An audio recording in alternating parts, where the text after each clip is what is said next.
आप मुझे इतने प्रश्न करते हैं, आदमी बात नहीं मानता, वो ना माने कभी, क्यों मनवा रही हो आप? ना माने और आप अपने आप में ऐसे ही मूड खराब कर रही हैं। क्या सब दुनिया मेरी बात मानती है? आप क्या समझ रहे हैं? आप जैसे अच्छे लोग मान लेते हैं? क्या सब मेरी बात मान लेते हैं? यदि सब मेरी बात मान लें तो कलयुग में सत्य का अनुभव करा करके बता दूंगा, छाती ठोक के कहता हूं। लेकिन मैं तो दुखी नहीं होता, आप दुखी होते हैं। आदमी बात नहीं मानता, आदमी बगल में बैठ के पूजा नहीं करता, तो क्या दिक्कत है? नहीं करता तो आप अकेले कर लें। आप इतने में मूड खराब कर रहे हैं, इतने परेशान, रात रात भर तक सोते नहीं है। जब तुम्हारा जन्म हुआ था तब तुम अकेले जन्मे थे, और यहां से प्रस्थान होगा तब भी यात्रा अकेले ही होगी। ये तो बीच में बहती हुई नदी में कुछ लोग मिले, कुछ बिछुड़ गए, जीवन बिल्कुल ऐसे ही है। तो ज्ञान की परिभाषा में मैं आपको निवेदन करना चाहूंगा, जो सांसारिक दुखों से जिसने छुटकारा प्राप्त कर लिया है वो परिपक्व ज्ञान है। और ये दुख और सुख क्या है? ये मन की सोच है बस, और क्या है? ना कोई सुख होता ना कोई दुख होता। आत्मा निर्लिप्त है, वो कहीं लिप्त ही नहीं होती है बिल्कुल। ये तो हमने सोच लिया है कि ये सुख है। मुझे और आप जैसे लोगों को शराब की दुकान पर उल्टी होगी, और शराब पीने वाले लोगों को इत्र से भी ज्यादा खुशबू मिलेगी। अब इसको आप क्या कहेंगे? उसके लिए वो सुख है, क्योंकि उसको उसकी आदत पड़ गई है।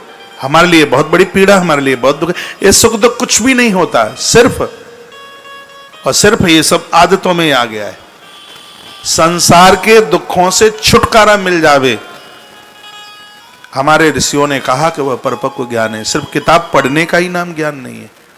और आप इसी में दुखी हो रहे हैं, आदमी बात नहीं मानता, घरवाली बात नहीं मानती है, इसमें बड़े परेशान हो रहे हैं। ये भी हो सकता है तुम्हारी बात मानने लायक ना हो, ऐसा भी तो हो सकता है, ऐसा भी तो हो सकता है।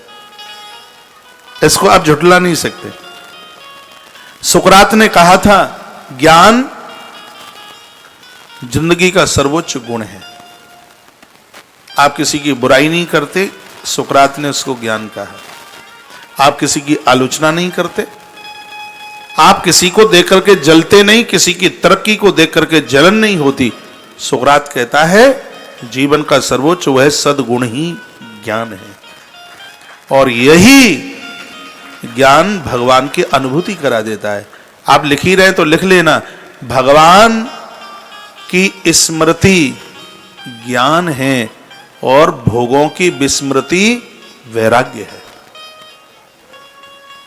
सर्वोच्च ज्ञान है हमारे अंदर जो सद्गुणों की वृद्धि है। परमात्मा हमारे गुणों को ही तो देखता है, चमड़ा नहीं देखता, ना लंबाई देखता, ना चौड़ाई देखता, ना वजन देखता, ना कारोबार देखता, ना संपत्ति देखता। भगवान सिर्फ और सिर्फ हमारे गुण देखता है।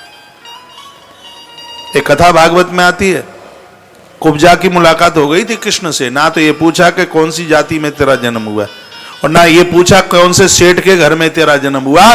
भगवान कृष्ण ने कुब्जा को पूछा कि तू करती क्या है। भगवान तो हमारे कार्यों को देखने वाला है, हम कर्म क्या किए हैं ये भगवान देखेगा, हम कर क्या रहे हैं। इसलिए अपने कार्यों को उत्तम, वेद तो यही कहता है कि श्रेष्ठ कर्म करें।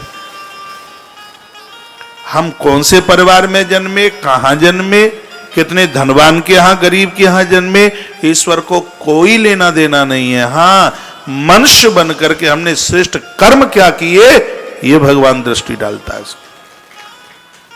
तो सुकरात ने कहा था कि जिंदगी का सर्वोच्च गुण ही ज्ञान है। बात समझ में आ रही है कि मैं ऐसे ही चिल्लाते ही जा रहे हैं?